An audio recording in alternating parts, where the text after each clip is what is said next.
경상남도 남해에서 해바리 번역가 마을을 어쩌다 보니 같이 관리하게 된 곽동구라고 합니다. 반갑습니다. 저는 지난번 모임 때 분위기를 보고요. 오늘은 좀 투덜거리려고 왔어요.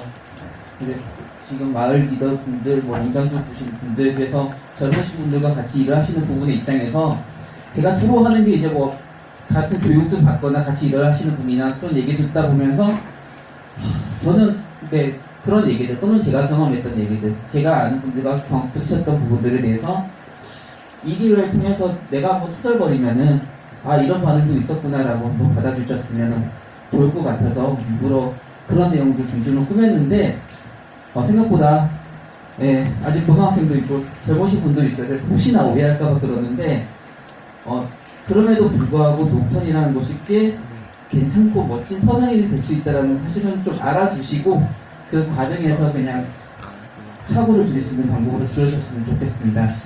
그래서 저는 그냥 제가 꿈꿨던 미래, 이랬으면 좀 더 같이 농업이 아니라 농촌이라는 곳이 좀 살기 좋지 않을까 생각해서 얘기를 꾸며보겠습니다. 제가 사무장 일을 하면 저희 마을 방문객 하시는 분들이 저를 보고 놀라시면서 꼭 이런 질문들을 합니다. 생각보다 어린 사람이 와서 그래서 남해시나 물어보는데 저는 원래 태생이 부산이고요. 30살 넘기 전까지는 부산과 서울을 벗어난 적이 없었던 그냥 도시 사람이었었고요. 농업을 전공하지도 않았고 농사를 지어본 경험도 없습니다. 그냥 그냥 경영학과 나와서 일반 사무직으로 일을 하면서 있다가 내려왔고 여기 와서도 비슷한 일을 하려고 했어요. 그런데 이제 그런 저의 그 경영 지원의 역할에 대한 그런 부분들이 제가 처음 정착을 했던 마을에서 비슷한 일을 필요로 하고 있었어요. 그래서 나도 어차피 남해군에 대해서 알아야 되고 지역을 알아야 되는데 경사에서 이렇게 같이 가게 됐습니다. 그래서 이런 말을 딱 하면 꼭 마지막에 물어보세요. 결혼을 하셨냐고 물어보는데 결혼은 미래가 달려있어요. 가장 아픈 부분입니다. 그래서 간단하게 오늘 발표할 내용을 줄여보면요. 그냥 제가 농촌의 구조를 이렇게 딱 표현을 해봤어요. 원래 타시던 분, 새로 오신 분, 그리고 나이가 많으신 분, 젊으신 분. 물론 중장년층과 원주민 분이 압도적으로 많으세요. 근데 이런 부분들 특징을 제 자의적인 기준에서 나눠본 게 이렇습니다. 일단 젊으신 분들 농사 짓는 일이 거의 드물이고요. 대부분 자의나 타의나 어떤 발령이 나서 오시는 경우 아니면 대부분 서비스업 중에서 일하시는 분들이 많으신 것 같아요. 그리고 무엇보다도 거기 계시는 부모님들이 자녀들한테 농사를 시키는 걸 그렇게 권하지 않으세요. 그래서 그 지역에 고향을 지키더라도 선생님이나 간호사나 그런 적들이 많았던 것 같아요. 그래서 이런 계층을 제가 한번 지어봤는데 일단 저 같은 사람들은 왜 온지는 모르겠어요. 처음 만나는 분들이 왜 그런 일을 하면서 왜 여기 왔니? 좀 그런 것들이 있고요. 나이 많으신 분들은 그래서 조금 대부분 한때 잘 나가셨던 분인데 별로 섞이고 싶지도 않으셨던 것 같아요. 그래서 자기만의 담을 쌓고 계시는 분들이 많이 봤던 것 같고요. 그렇지 않은 분도 있지만 어르신들은 원주민 분들은 이제 별로 변화를 바라지 않는 그냥 자기가 지키고 있던 걸 그대로 이어가려고 하는 그런 포커스 같은 게 있었고 제일 문제는 멸종위기의 일부가 있어요. 이렇게 젊으시면서 그 지역이 원래 살던 분들이 거의 없어요. 제 생각에는 저희 도시 청년 이런 분들 중요하지만 결국에는 여러분들이 자녀들이 여러분이 가업을 이루거나 그쪽에서 생활을 꾸밀 수 있는 그런 비전을 만들어줘야지 이제 농촌이 지속 가능성이 한번 생겨날 수 있는 부분인 것 같습니다. 그래서 그런 과정을 거친다면 위에 있는 분들이 밑에 있는 것처럼 변화한다면 뭔가 좀 서로의 노력이 필요하면 되지 않을까 생각했고요. 그래서 그 설명을 이렇게 지금 현재 제가 보는 농촌의 문제와 그다음에 그 과정에서 생기는 문제들 그리고 앞으로 어떤 행동이나 노력으로 실천으로 해야 될 부분들은 좀 나눠봤습니다. 첫 번째는 치고생기신 농촌입니다. 제가 이걸 왜 했냐면요.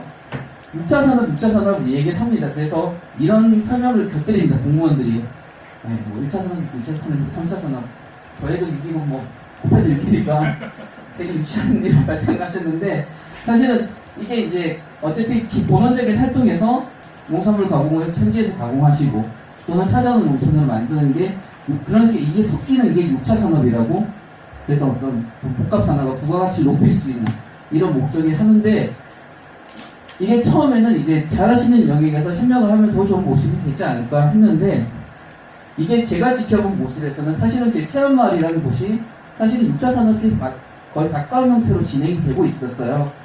거기서 새로운 마을을 만들어야 되니까 체험마을이 아니라 정보화 마을이 아니라 6차 산업이라는 용어를 쓴 것 같은데, 원래는 자기가 잘하는 부분에서 섞이면서 그 중간 역할을 하는 사람이 있으면 가장 이상적인 모델인 것 같은데, 대부분은 다 자기가 다 하세요. 그러니까 농사를 잘 지시는 분이 어떤 게 농촌 관광이 잘 되고 하니까 그쪽 영역에도 발을 들이시고, 가공이 잘 된다니까 가공도 하시고. 그런데 이게 사실은 굉장히 비효율적인 작업인 것 같습니다. 네, 찍을 때는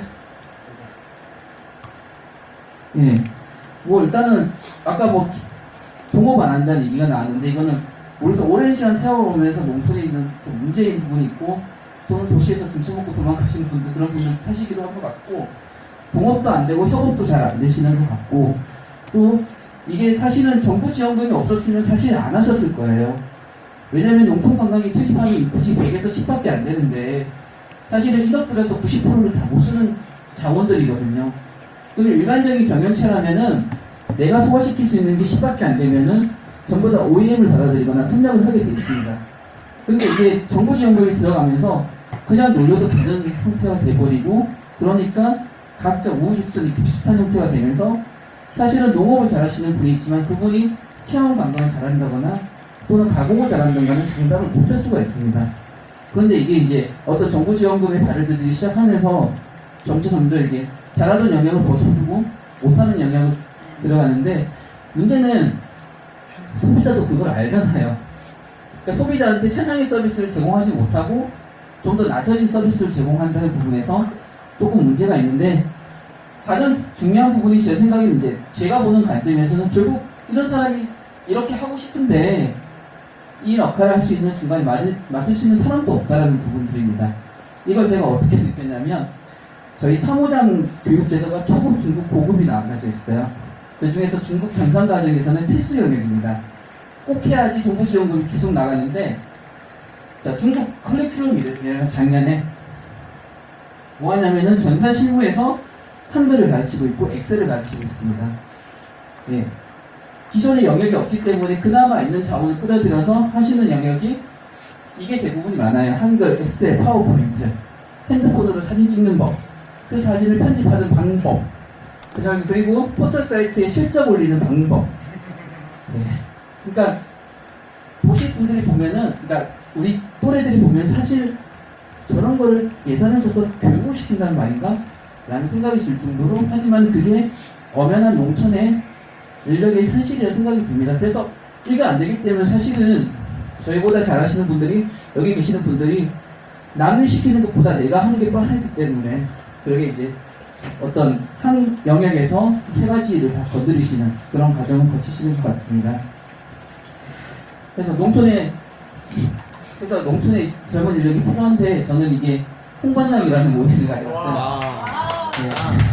이게 왜냐하면 제가 여기 내려올 때도 저는 사실은 홍반장 모델 같은 생각을 했어요. 어차피 여기는 한 개의 직업으로 자기의 온전한 소득을 올리기에는 기본적인 그 경제적인 인프라가 갖춰져 있지 않아요.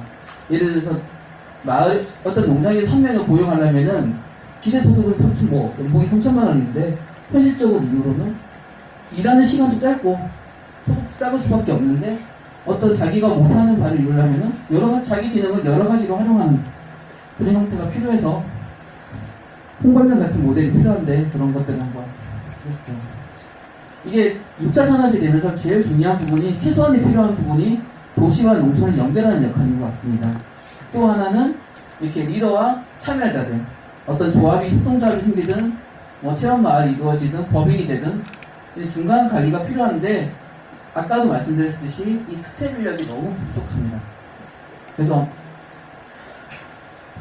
밑에 있는 거는 이거는 그냥 기본적이고요. 왜냐면 뭔가 말을 하기 위한 필요한 도구고, 어떤 관리 영역들, 창의적인 일까지는 바라지가 않고 어떤 조직이 움직일 수 있는 기본적인 능력들이 요구하는 단계인데, 농촌에서는 이것보다 하나 더 제일 중요한 게 하나 남아 있습니다. 이게 싹싹해야 돼요, 이게. 예. 대바라지게 되면 곤란하고요. 예. 이 말이 다른 말로는 순종 이런 말 같아요. 그게 없으면은, 그러니까 리더분들이 이제 요즘 사무장들이 얘기할 때 가장 많이 듣던 부분이 이 싹싹하다는 영역에 대해서, 예. 사실 이것도 안 가르쳐지는데 이렇게까지 바라시는 부분이 있어요. 예. 혹시나 시골로 가시려는 청년분들은 싹싹해질 방법에 대해서 한번 고민해 보시는 게 조금 좋으실 것 같습니다. 예. 그렇지만, 근데 이럼에도 불구하고, 예. 이럼에도 불구하고 농촌으로 오시려고 하시는 분들이 있어요. 가장 큰 이유는 아름다운 풍광도 있고, 우리가 농촌하면 떠올리는 이런 멋진 푸근한 인심, 공동체, 현실을 보니까 일단은 경제적인 문제에 부딪히는 부분들이 있습니다. 문화적인 부분은 어쩔 수 없고요. 경제적인 부분은 꼭 충분히 해야 되는 조건인데 안 갖춰지는 경우가 많고, 사실은 또 인심이라는 부분이 조금은 친해지지 않으면 받을 수 없는, 얻을 수 없는, 소통할 수 없는 영역인 아주 오랜 세월이 거쳐야지만 나눠지는 그런 문화인 것 같아요. 그래서 이런 부분에서, 이거는 문화적인 부분에서 소통을 할 수 있는 부분들이 좀 부족합니다. 그런데 그럼에도 불구하고 농촌에 오려는 사람들은요, 기본적으로 도시적인 문화나 사고방식을 좀 싫어하시는 분들이 더 많으신 것 같아요. 그래서 어떤 농촌의 불편함을 불구하고도 농촌을 향하시는 부분들이 많은 것 같고요. 이런 부분들은 사실 경제적인 걸 감수하고 오시는 거고, 어떤 문화적인 불편 감수하고 오시는 부분들입니다. 근데 대신에 또 직업분들이 없는 것들, 농업 빼고는 좀 더 잘하실 수 있는 경험을 보유하시고 계시고요.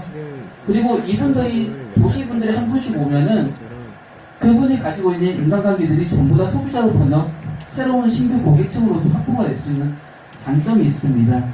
그래서 이런 것들을 좀 대안으로 생각하는 부분들이 이거예요. 저는 체험마을 사무장 월급이 많다 작다 얘기해서 저는 적게 작다는 얘기는 별로 안 합니다.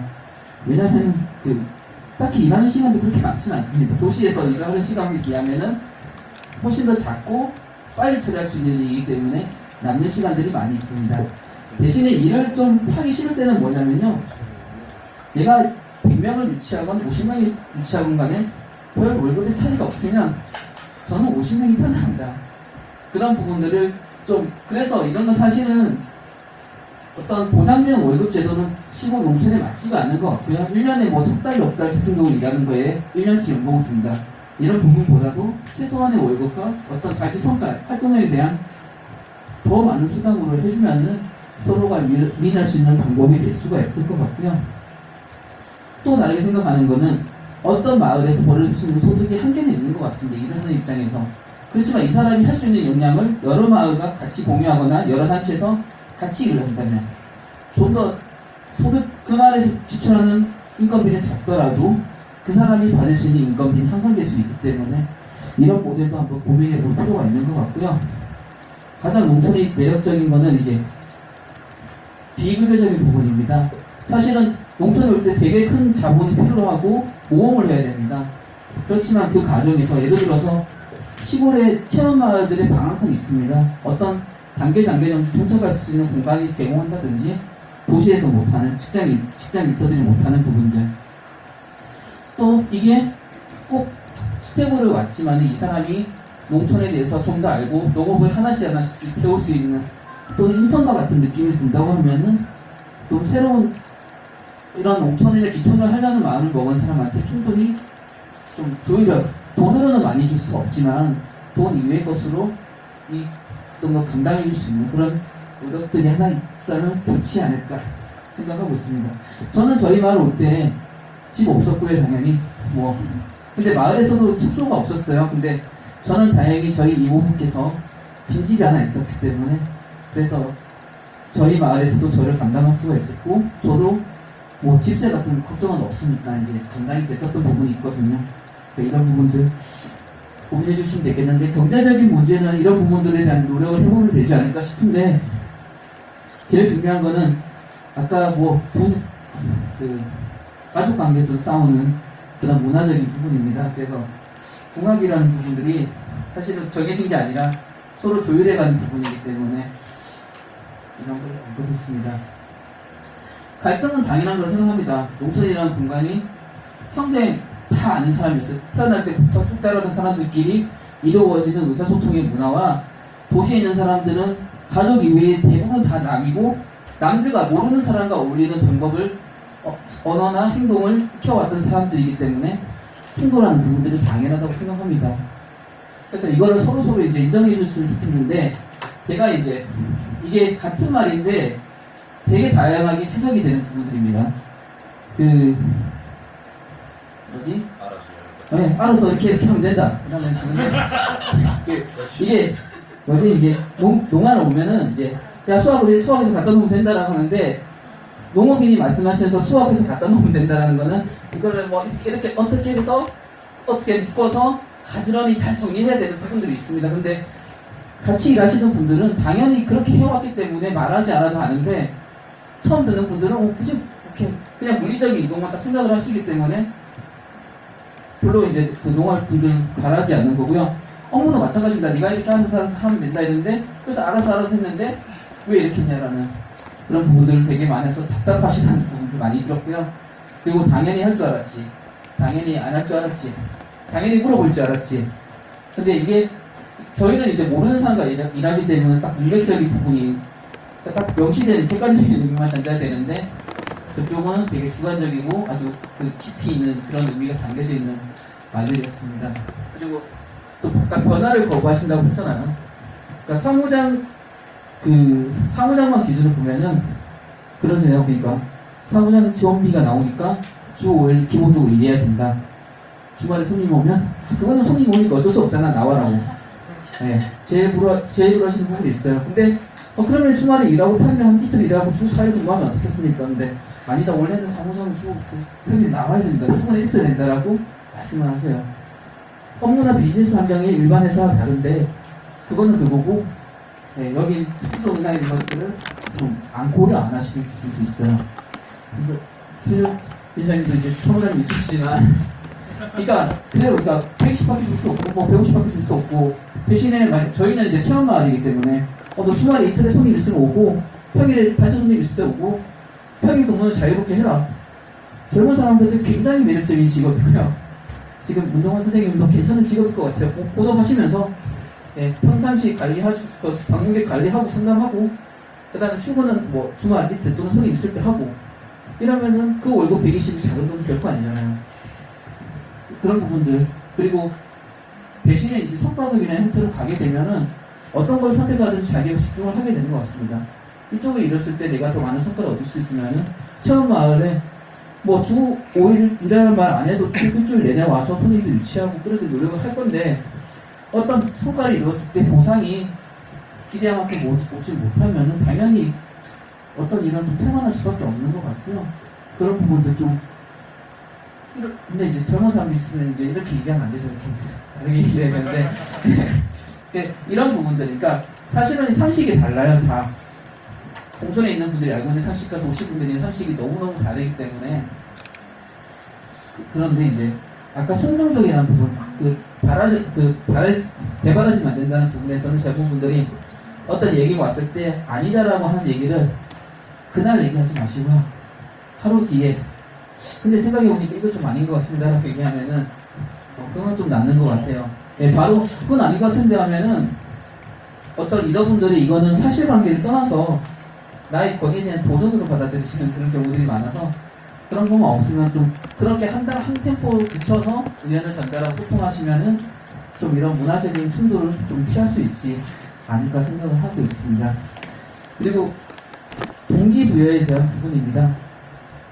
사실 이 일을 하는 게 중요한 게 아니라 이 일을 통해서 어떤 걸 했으면 좋겠다는 방법이 있으면 이거는 지시한 영역에서 일을 하는 게 아니라 그 이외의 방법을 통해서라도 어떤 목표나 비전을 달성하기 위해서 새로운 방법을 생각하고 도전할 건데 사실은 대부분의 체험마을의 경우들에서 어떤 장기적인 비전보다는 그냥 손님 유치하는데 뭐 단기적인 성과에 집중하는 경향이 있기 때문에 뭔가 새로운 걸 끄집어내거나 노력을 못 끌어내는 경우들이 있는 것 같습니다.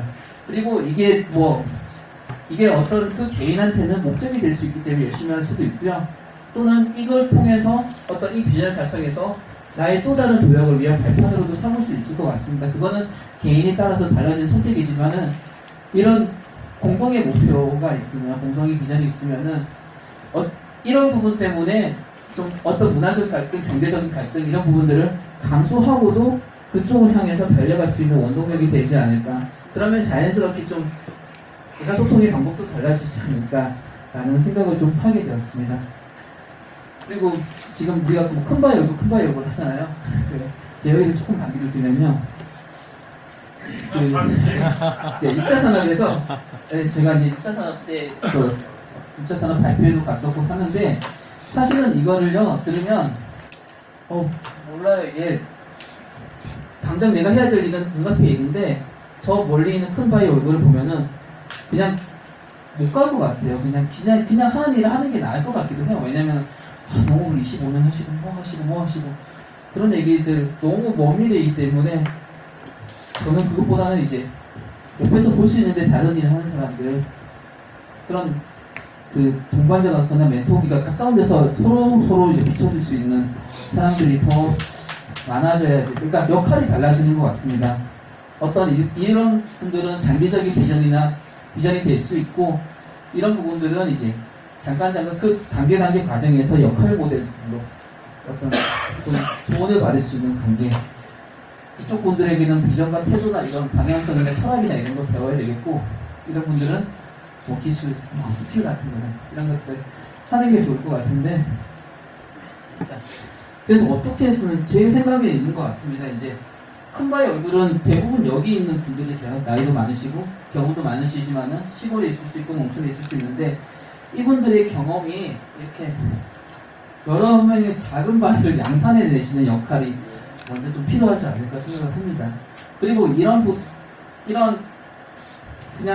사실은 이게 일형인 사람들이 자기 아버지가 아무리 자랑스럽고 훌륭한 사람이라고 배우에서 인정을 해줘도 아버지가 하는 얘기는 속된 걸로 꼰대가 하는 얘기 같아서 별로 이렇게 와닿지도 않고 아버지는 나를 잘 몰라서 하는 얘기 같으니까 이런 거는 뭐 전달할 수도 있을 것 같아요. 근데 이렇게 전달하는 방법보다는 또래에 있는 모습들 그냥 한 5년 안에 다가갈 수 있는 모습 이런 모습을 통해서 20년 뒤에 30년 뒤에 비춰보는 게 있지 않을까 생각하고요. 그런 비전이 보여질 수 있다면은 지금 저는 그런 생각이 저도 어차피 이방인이고 외부에서 왔지만은 제일 안타까운 건 그거예요. 그냥 부모님이 자식이 농촌에 있는 걸 바라지도 않고요. 자녀들도 딱히 농촌에 있는 걸 원하시는 분들이 별로 없는 것 같아요. 도시에 대한 동경이라는 부분도 있고 이렇게 살고 싶지는 않다는 부분도 있고 그런 좀 저항적인 모습이 있기 때문에 이런 모습들이 이제 새로운 내 또래의 모습으로 비춰져서 나한테 동기부여가 되는 게 결국에는 저는 그 수밖에 없다고 생각합니다. 그냥 외부에서 오는 거는 어디까지 한계가 있어요. 분명히 그런 분들이 30년, 40년, 2년 도시 생활을 포기하고 오기에는 너무 많은 실질적인 이유가 있기 때문에 여기 계신 분들이 자녀라도 여기 계신 자녀분들이라도 하다 보면 되지 않을까 생각을 하고요. 제 생각이면 저는 농업 공부하지 않는 입장에서 농업이라는 것들을 아까 말했던 스텝이나 젊은 사람 정말 당장 필요하는 역할을 통해서 그 일을 통해서 일을 하고 그러면서 단계 갈래 어르신들이 그랬던 것처럼 부모님이 농사를 짓는 것들을 보고 듣고 경험했던 것들을 천천히 하나하나 연습했던 것처럼 그렇게 배워가야 되는 게 농업인 것 같고요. 그래서 단기적으로는 이렇게 하면 더 좋지 않을까 매력적으로 농촌에 오게 할까 생각하게 되었습니다. 네, 이상입니다.